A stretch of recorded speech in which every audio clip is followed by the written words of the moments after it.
Yeah, what's up? I want to talk about an interesting topic today. Now, when I make these videos,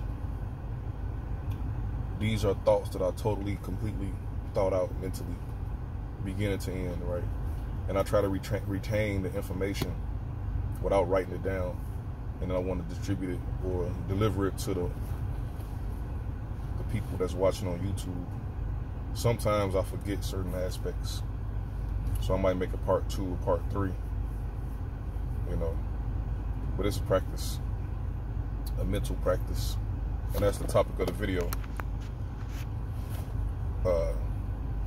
We are what we practice. It's been established earlier that you are the thoughts you think. You are known for what you do, which is based on the thoughts that you think. We are defined by the results of what we do. And I was dealing with the philosophy and also the person. It's defined. You are determined. This is what that is. Regardless of what you think, regardless of your intentions, the results of what you do is the definition of what you do and the definition of who you are. Successful, failure, good, bad. We look at the results. Did you succeed or did you fail? But also, we can adjust. We can change. We can. Usually people change for the better. For the most part, usually people want to do better. So it's possible to actually change who you are and what you do based on practice. I read a book years ago called How to Win Friends and Influence People by Dale Carnegie. It's like a self-help book. Also, John H. Johnson read that book in the 30s. And he talked about, by doing it, you are it. If you want to actually have a certain quality, you just behave in that manner and you will develop that quality. So the practice doesn't necessarily have to be physical practice. A practice could also be mental. Like if you want to actually develop mental qualities, abilities, you can actually acquire those by practicing certain techniques. And I wrote a book called Mind Control, which is on my website. And one of the articles in Mind Control dealing with emotional control, how to actually control your emotions. But you don't necessarily have to use it just to control your emotions, but this is the most productive method or reason, because most people, they don't have emotional intelligence, and a lot of times we are destroyed, we self-destruct because of lack of emotional control. But you could also have other aspects of this technique, but one of the benefits, one of the effects of it is self-control, emotional control. So the technique was this: all emotions are based on situations in time, right?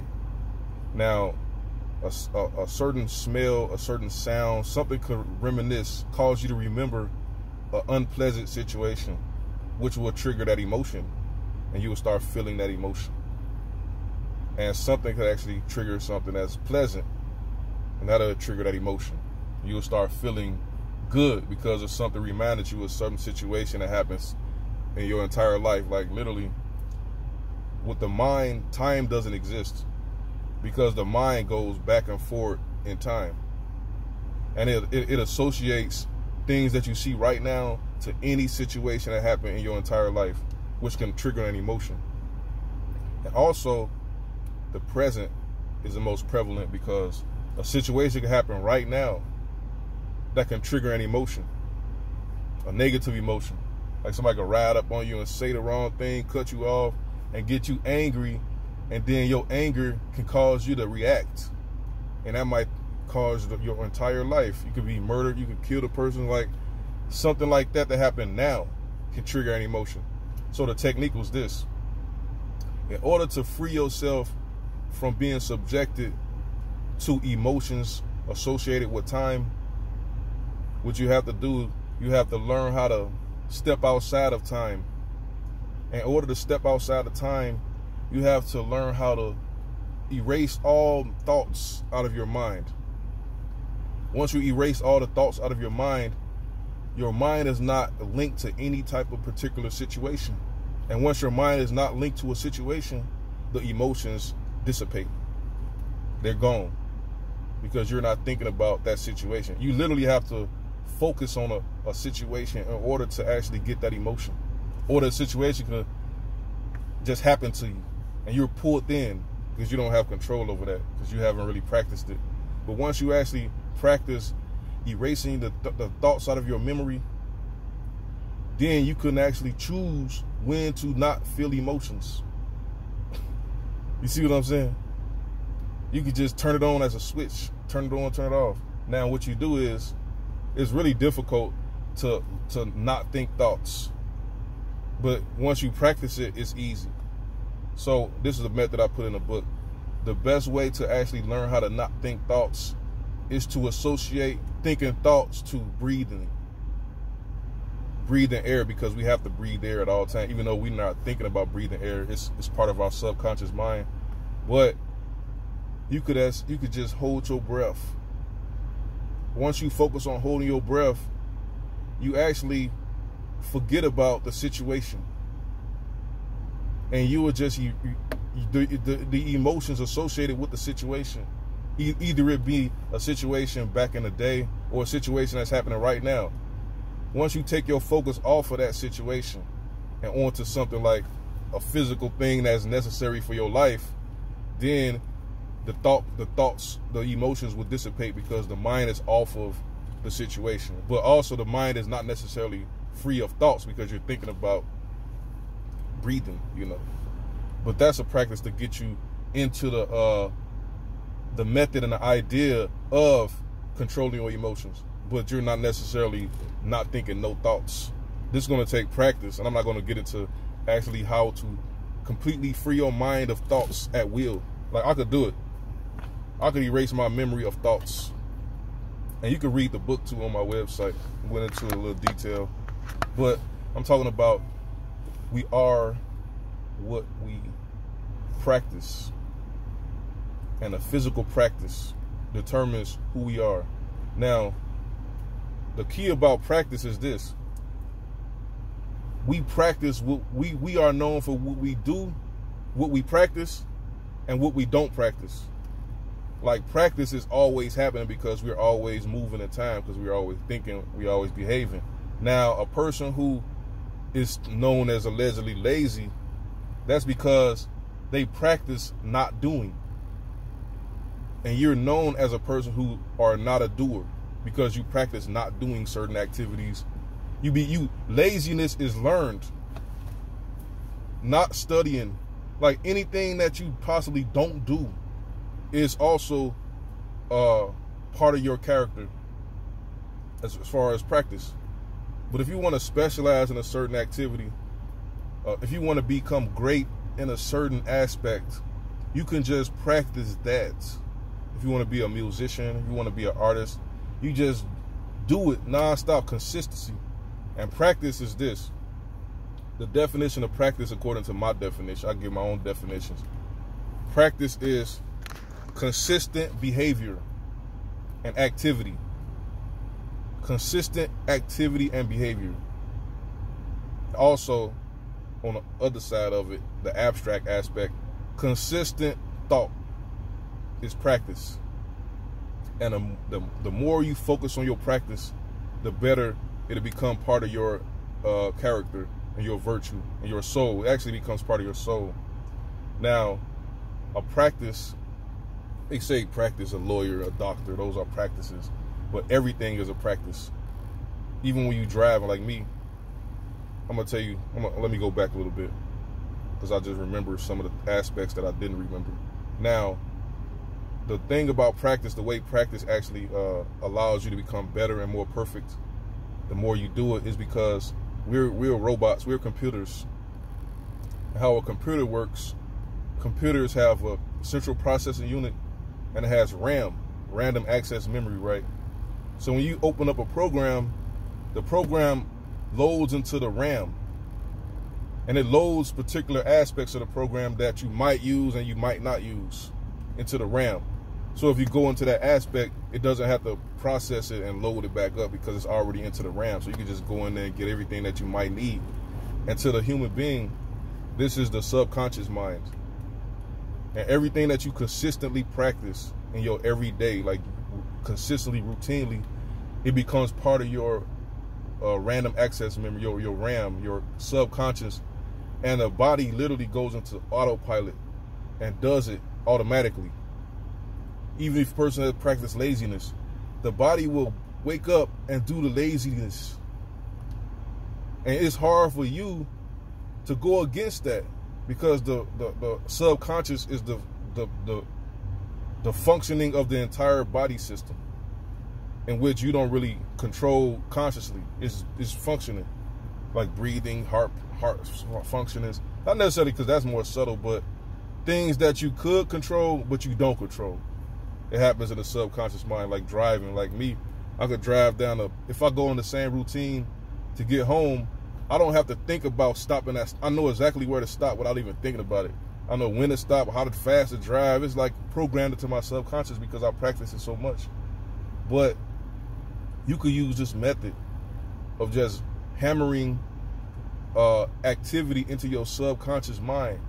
So doing it will be easier. The more you do it, the easier it will be.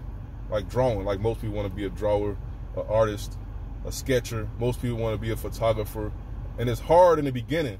But if you just keep practicing it over and over and over again, it will become easier and it will be part of your subconscious mind. And you will do it without thinking about doing it. They call it being second nature. And also a people. This is what I'm really getting into, because I'm always dealing with the people. Now, a people also practice. A people as a whole practice. And the more we practice, the more it becomes part of our collective conscious. And also, it removes previous practices that happened before the collective conscious. Like, say for instance, before integration, the so-called black people had a work ethic, impeccable work ethic. They actually practiced group economics. They supported black businesses. It was about elevation. They was into the sciences, the science, the engineering, technology, development. They was on fire. But that was the thought, the practice, the collective conscious. So what happened was we had a tragedy. The civil rights movement happened. They say tragedy is another aspect of psychology. Trauma erases the memory. And it's a reset. So we was traumatized with the assassinations of our leaders. We was traumatized with the riots, the Detroit riots, the riots that happened after King got assassinated. So we was like at a clean slate after the trauma of the 60s. The 70s came about. Our practices changed. But it changed not necessarily like from consistency. It just was like introduced from nowhere because we had a clean slate.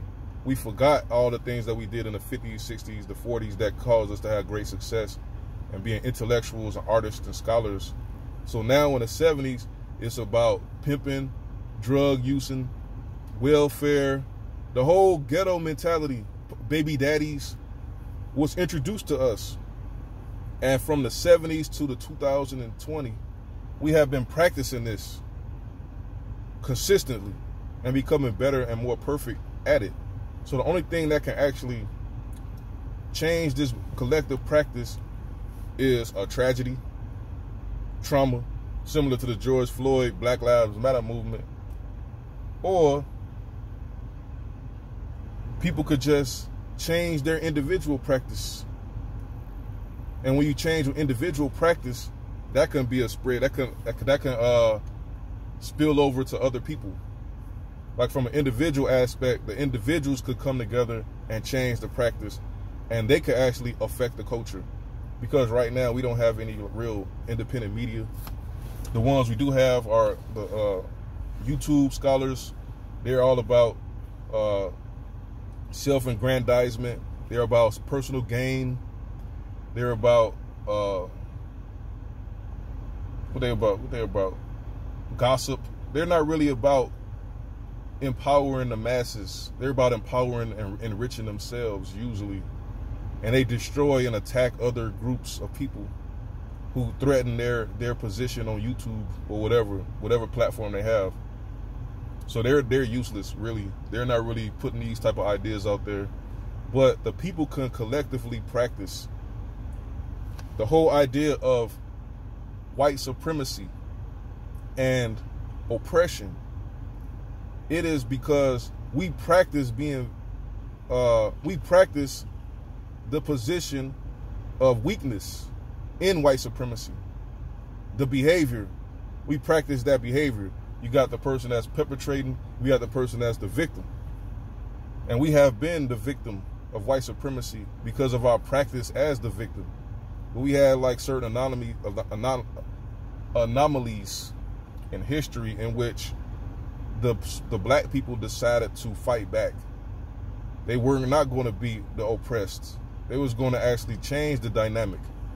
What, the Black Panthers, the Nation of Islam, Nat Turner. But this practice wasn't really embraced by the masses because the masses of people are under the control of the media, under the control of the church. And the media is showing you images of black people getting destroyed for trying to be not victims and perpetrators. You know, you don't necessarily have to be a victim in your practice. You could actually engage and be the aggressor. You can actually attack. Because we practice is free will, really. Practice is free will. And how we are set up, the more we practice free will, the more that will become part of our character. And we can manipulate what we become. If you want to become courageous, heroic, brilliant, all you got to do is practice heroism, practice courage, practice studying and speaking and doing the things that is associated with a person that's brilliant, scholarly, courageous, righteous. All you got to do is practice these qualities consistently. Consistent in Islam. See, that this is so good about Islam. Islam, it is taught in the five pillars of Islam. One of the 5 pillars of Islam is zakat, meaning regular charity. It is required that you do good regularly. Zakat, not necessarily giving money to the church, but just giving things and helping people. And why do you think a lot of Islamic countries are rich? They don't even charge you interest, yet they're the richest people in the world. That should tell you something. But practice. Practice, the more you practice, it becomes part of your subconscious, and it is like on autopilot. And you are what you don't practice. You don't practice hard work, dedication. You don't have a good work ethic, then you're lazy. You are everything you don't do. You don't practice. And you are what you practice. Specialize, let's say. You become a master of what you practice consistently. And the whole idea of this video is to encourage people and to inspire people to become who they want to become and what they want to become. If you want to be a courageous person, you want to be virtuous, righteous, if you even want to be rich, you just practice economics. You know, practice you can read economic books and practice the techniques of trading. If you want to trade style, you want to save, you want to make money, business. If you want to actually get a business, it's about product, service, saving, investing. How do you get the resources? How do you, if you can't get the resources, how do you actually acquire the resources? You can do it with the practice. It's going to take practice to get it. You know, and some people, like the previous videos I did about you are what you do, and you are known for the results of what you do. I want to go into that a little bit. You could have a man out here saying that he wants to help the community. He has an organization, and he needs people to give him money to get his dreams accomplished, right? And they give this man the money. And then this man don't accomplish anything, yet he's driving in Bentleys and Benzes. So people look at him. You are not a philanthropist. You are not about black power or whatever. You're just a shyster. You're a charlatan, a pimp. You're a poverty pimp, because the results of what you're doing is just you living lavishly. You're just driving in good cars. You're telling us you're about helping somebody, but who have you helped? Really? Who have you helped? But that's what I want to talk about. The results of what you do defines who you are, not the intentions, the philosophy that you portray. Do we look at the results? And we're going to determine this is what you are. This is what it is based on the results. And the results of practice and non-practice is who you are. And practice and non-practice is tangible. It's inevitable. It's inevitable that if you practice a thing consistently, you will become proficient at it. Regardless. You just keep doing it. It becomes second nature. So the key is this. Whatever you want to do in your life, whatever quality you want to acquire, whatever character trait that you want, the only thing you need to do is practice it consistently, and you will become that. You will become that. And that's it for today.